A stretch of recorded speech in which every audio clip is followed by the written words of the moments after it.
Salut les amis, j'espère que vous allez bien, moi ça va super bien. Alors aujourd'hui on se retrouve pour une vidéo bilan après un an avec le Suron. L'occasion de voir ce qui a tenu le coup, ce qui n'a pas tenu le coup, les avantages, les inconvénients avec un peu plus de recul. En gros un second test. Et bah c'est parti, on voit ça tout de suite.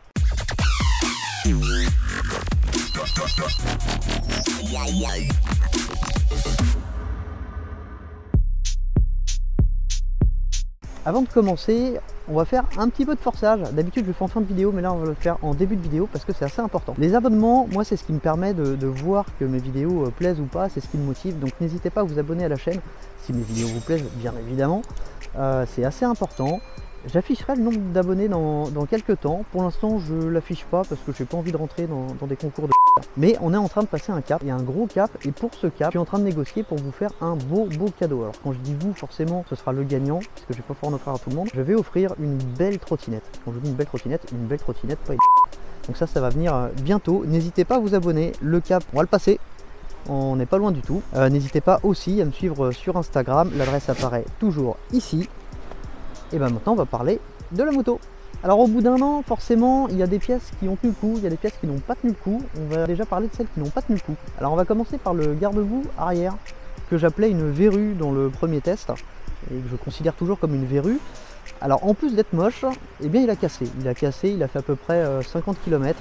Et au bout de 50 km, il a tombé, il a fini par se casser complètement. Donc je suis passé sur le support de plaque dit off-road proposé par EOS. Alors tant qu'on est sur EOS, je vous le précise, avec le code ZZRider et pour tout achat d'un Suron, vous avez le droit à 10% de réduction sur tous les accessoires. Donc n'hésitez pas, le code je vous le remettrai en dessous dans la description. Voilà, ZZRiders, 10% de remise sur tous les accessoires. Alors support de plaque off-road, j'en suis pas super convaincu. J'ai dû faire pas mal de bricolage pour l'adapter. Du coup j'ai aussi changé le feu arrière et les clignotants. Donc là en fait ce que j'ai installé, c'est des clignotants avec le feu stop intégré. Alors ça déjà, première galère, je vais vous expliquer.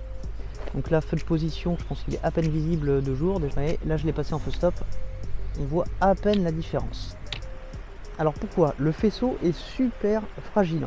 C'est-à-dire que dès qu'on change du montage traditionnel, tout simplement la poignée d'accélération qui ne fonctionne plus, la moto se met en sécurité. Donc en gros pour pouvoir adapter mes clignotants perso, j'ai dû sur un des fils monter une résistance pour lui faire croire qu'il y avait exactement l'impédance des clignotants d'origine pour que ça puisse fonctionner.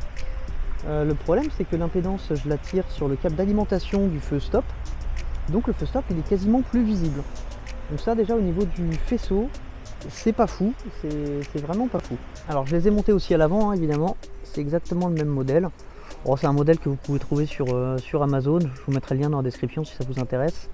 Donc je suis passé du garde-boue arrière au clignotant sans transition, donc on va revenir sur les garde-boue. J'avais ici, il faut d'ailleurs que je retire le support, un espèce de mini garde-boue en impression 3D. Bon, autant dire qu'il n'a pas tenu longtemps, donc je vais pas m'acharner parce qu'en plus j'ai mis 2 jours à l'imprimer. Ça m'a bouffé beaucoup de matière pour un truc qui au final ne tient pas. Les plaquettes de frein, forcément j'ai dû les changer, donc le modèle compatible c'est un modèle Shimano assez spécifique, je vous le mettrai en description parce que je ne l'ai pas comme ça de tête. Le frein, on reviendra dessus tout à l'heure, voilà, c'est pas le point fort de la Lightbee. Le sabot moteur, j'ai mis un sabot moteur renforcé. Alors la différence avec celui d'origine, c'est que celui-ci couvre jusqu'au cale-pied, il est bien plus épais, bien plus solide. Le premier je l'ai tordu assez rapidement et en fait tordu il vient au contact du moteur et ça c'est vraiment pas fou, donc ça c'est quelque chose de quasiment indispensable.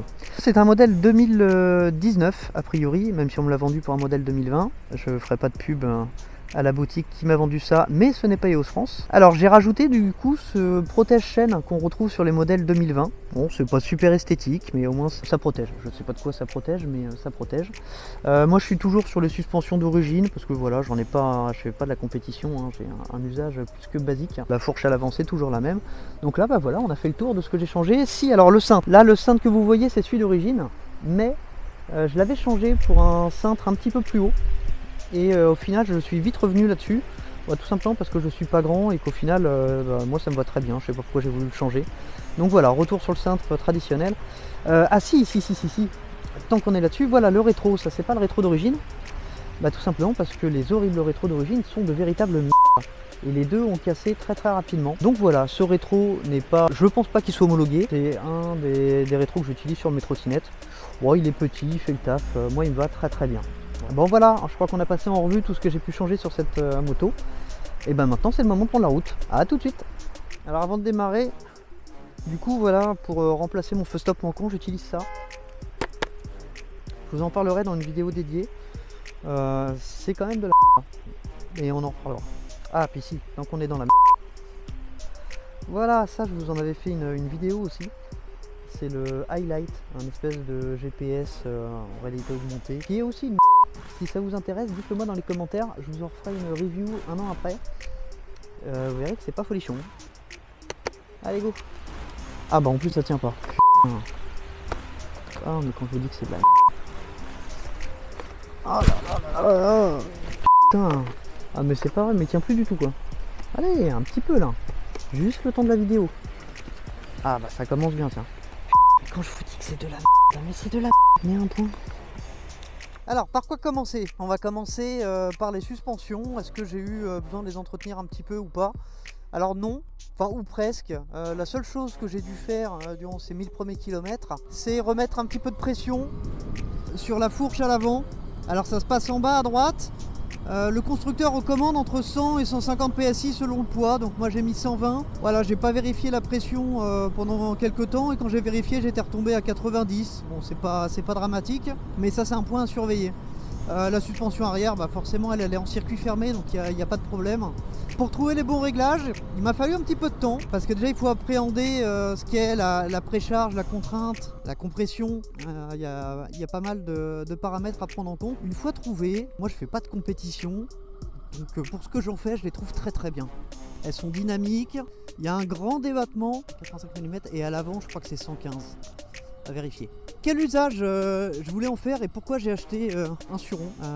Tout simplement c'était peu de temps après l'achat de ma Thunder. La LOM est passée. Même si je sais que la plupart des policiers et des gendarmes font preuve de bon sens, il suffit de tomber sur quelqu'un d'un petit peu zélé pour risquer de se faire saisir sa trotte. Alors c'est pour ça que j'avais fait une vidéo dédiée qui avait fait pas mal, il y a eu pas mal de commentaires là-dessus sur pourquoi je ne crois plus aux grosses trottes, et ça reste d'actualité.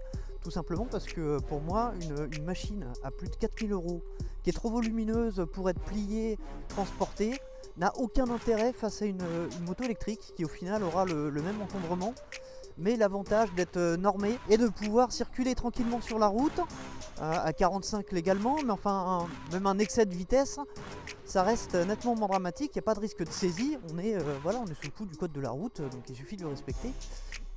Rouler au-delà de 25, c'est extrêmement risqué. Voilà, c'est 1500 € d'amende et ça peut aller jusqu'à la confiscation du véhicule. Alors à ce prix-là, j'entends bien pour une trottinette qui est trop volumineuse pour être transportée facilement. Donc voilà, je m'étais orienté sur le Suron pour faire mes trajets quotidiens entre le domicile et le travail. Je ne cacherai pas qu'avec le confinement, les plans ont un petit peu changé. Je suis passé en télétravail, donc au final, je m'en suis essentiellement servi en off-road. Mais je regrette absolument pas mon achat. Déjà en termes de qualité de fabrication, je trouve qu'on en a pour son argent. Alors oui, c'est pas donné par rapport à une moto thermique. Par rapport à une trottinette électrique, c'est nettement plus intéressant. Alors je sais pas si c'est Suron qui est pas cher ou si c'est les trottinettes qui sont trop chères. Oh, j'ai quand même une petite idée, je dirais les trottinettes qui sont trop chères. C'est, on dirait une arène de je sais pas quoi. Alors ça, c'est la pression des pneus qui vient de chuter un petit peu. Bon, je finis sur les suspensions. Pour quelqu'un qui fait pas de la compète, c'est d'excellentes suspensions pour un usage basique. Elles sont vraiment très très bien, même en forçant un petit peu. Hein, j'ai déjà fait des parcours off-road un petit peu violents et franchement, elles tiennent bien le coup. Alors après, je suis pas lourd. Peut-être que quelqu'un de plus lourd verra plus vite les limites. Moi, là, je ne les vois pas trop. Alors dans ce que j'ai changé, je vous ai parlé du contrôleur. J'ai changé le contrôleur X. Alors je l'ai acheté d'occasion parce que déjà le 600 € pour les performances, la différence de performance sur le papier par rapport à celui d'origine, je trouvais que c'était un petit peu cher. Donc j'ai attendu de le trouver d'occasion, je l'ai trouvé d'occasion. J'ai bien fait de le prendre d'occasion. Et encore, même à 300 €, je trouve que pour le gain apporté, c'est vraiment léger. Alors qu'est-ce qui diffère déjà du contrôleur d'origine ? C'est pas un contrôleur à onde carrée comme celui d'origine, mais à onde sinusoïdale. Alors je vous en ai déjà parlé pour ceux qui me suivent sur différentes trottes. Ça a des avantages, des inconvénients. L'avantage sur le Suron, c'est que déjà ça fait moins de bruit, ça c'est sûr. Ça fait clairement moins de bruit. Ça promet aussi 20% de couple en plus. Alors là on y reviendra.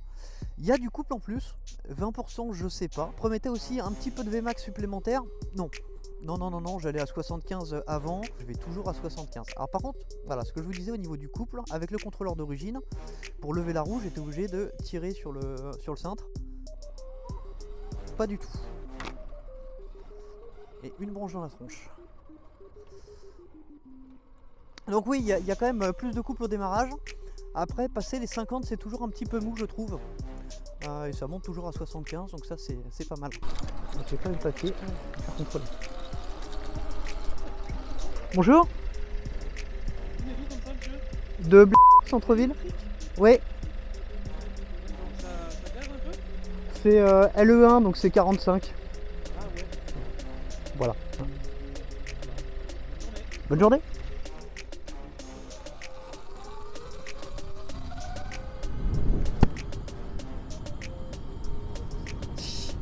45. Ouais. Bon alors je sais plus où j'en étais. Si bah la vitesse, hein. Là voilà. 45 pour mes amis et puis 75 au compteur. Normalement là je suis un petit peu en côte, donc c'est pour ça que je suis un petit peu en dessous. Au niveau de la consommation, ça dépend comment on roule évidemment. En moyenne, il y a un an quand je l'ai eu, je faisais à peu près 40 km en y allant vraiment fort. 50 en y allant normalement, ça n'a pas changé. Alors pour revenir sur le contrôleur X, oui je suis désolé, je fais un petit peu dans le désordre. Moi il y a un truc qui me déplaît fortement. Alors ça se corrige mais c'est un petit peu pénible, on y reviendra après. Sur le contrôleur X, d'origine, il y a le régène qui est actif. Alors le régène, je refais un petit récap, en fait c'est un système de récupération d'énergie, ce qu'on appelait le KERS sur les Formule 1.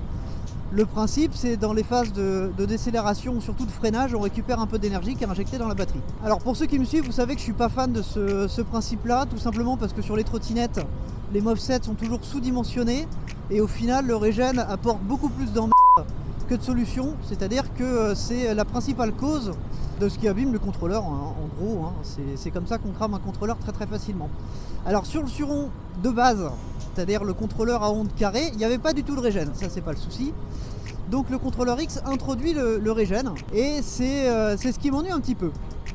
Alors le principe du régène, c'est de récupérer de l'énergie. Le problème, c'est que sur le Suron, le régène fonctionne au frein, ça il n'y a pas de problème, mais il se met aussi en route tout seul quand on relâche l'accélérateur et qu'on roule au-dessus de 30 ou 20 km/h, je sais plus exactement. Dans les faits, moi je trouve ça super dangereux, moi qui ai l'habitude de bien me pencher dans les virages. Le problème c'est que si vous arrivez un petit peu trop vite dans un virage, que vous êtes penché et que pour rattraper un petit peu plutôt que de freiner de l'arrière et de risquer de glisser, vous relâchez l'accélérateur, et ben le moteur va se charger d'essayer de vous foutre par terre, c'est-à-dire qu'il va se mettre à ralentir et que du coup ça va être beaucoup plus difficile de relever la moto.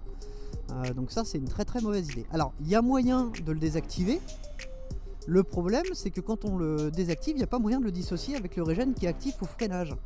C'est-à-dire que soit on désactive tout le régène, soit on active tout le régène. Il n'y a pas d'entre-deux, on ne peut pas conserver le régène juste sur le freinage, ce qui pourrait être pas mal à la rigueur pour économiser un petit peu les plaquettes.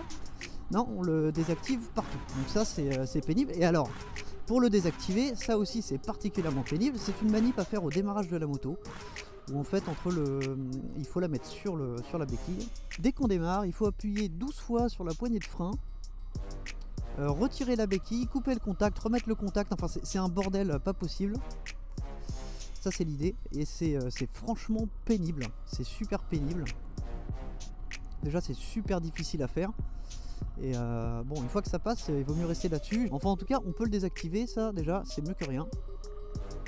Alors au niveau de l'entretien, j'avais une petite crainte sur la courroie primaire, puisque il y a beaucoup de membres, enfin de membres des groupes, hein, enfin d'utilisateurs du coup, qui se plaignaient de devoir les changer tous les 300-400 km. Bon, moi j'ai mis le borne avec, et ça se passe bien. C'est l'avantage du Suron, ça passe partout. Ouais, il y avait un peu d'eau, il y a toujours un peu d'eau.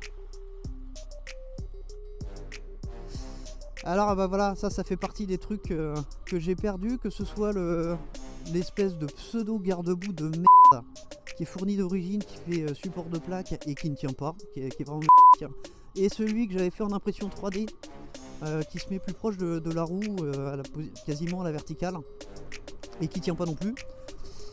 Bon bah du coup j'ai pas trouvé de solution pour vraiment protéger de la boue derrière. Donc pour revenir sur cette courroie, ouais, 1000 km, je touche du bois, mais pour l'instant elle tient bien, il n'y a pas de souci. Au niveau de la chaîne, je mets de la graisse lithium de temps en temps. Oh, j'ai dû en mettre 3 fois. Hein. L'avantage de la graisse lithium, c'est que ça tient bien dans le temps, et c'est assez efficace.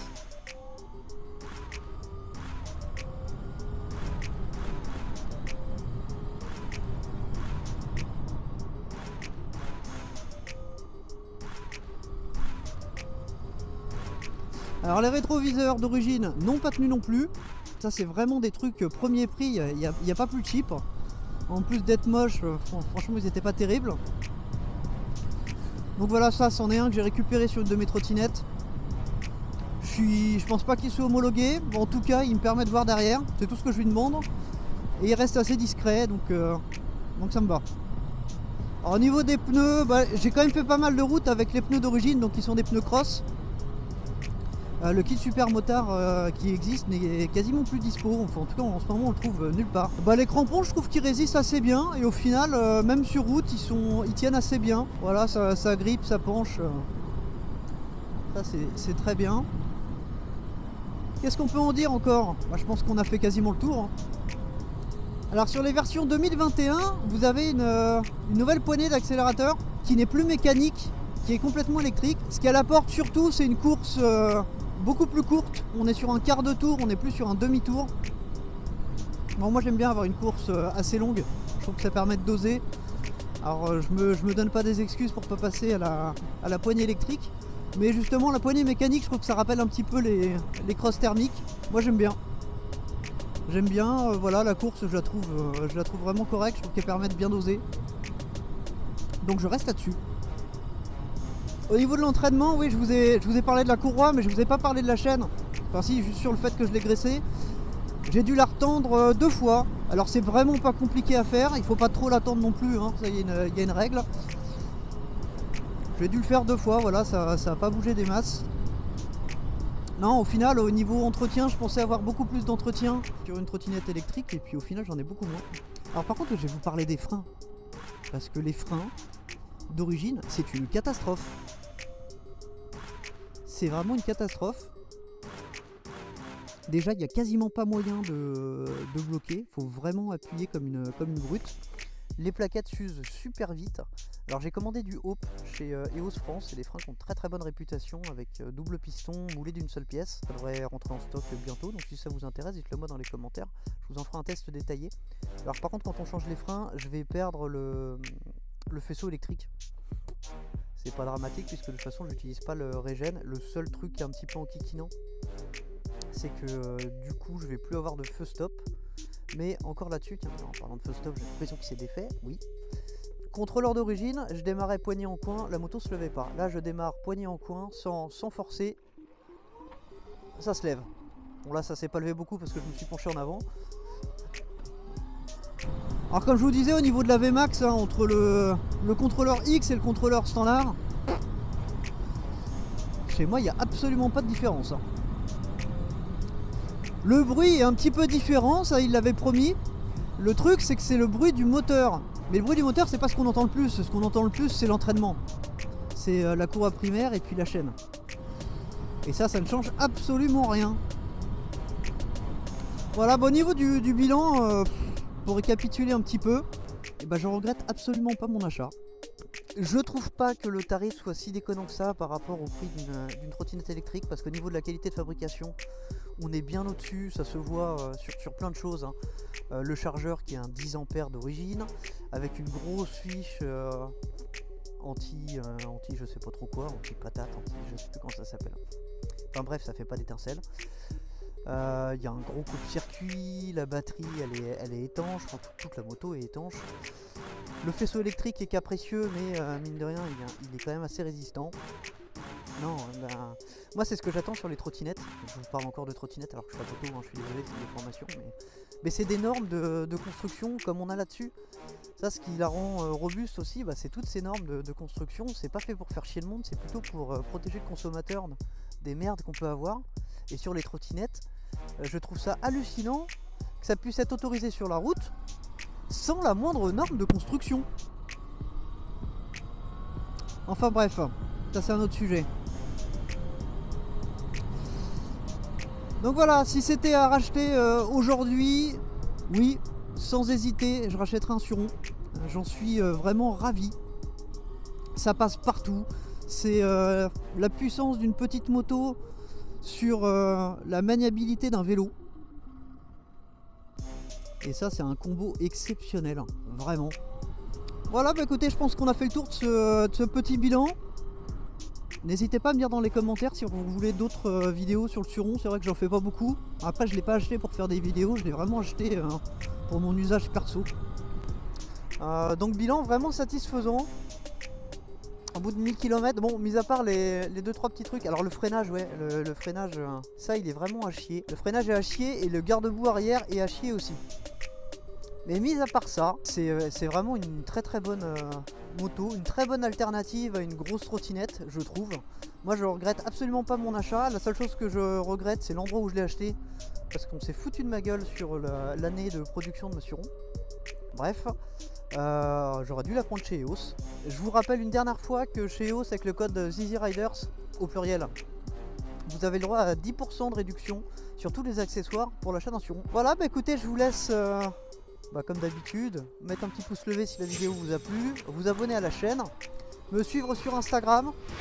On est presque à 10 000. Alors n'hésitez pas à vous abonner, ce serait sympa. Surtout que je vous prépare un bon petit cadeau pour un certain cap d'abonnés que vous verrez sur YouTube. Voilà, pour l'instant je le masque pour une bonne raison, mais je vais pas tarder à l'afficher et quand on aura franchi ce cap, et j'offrirai une belle trottinette électrique. Voilà, on fera un petit concours. Bah écoutez les amis, je vous dis à très bientôt. Salut.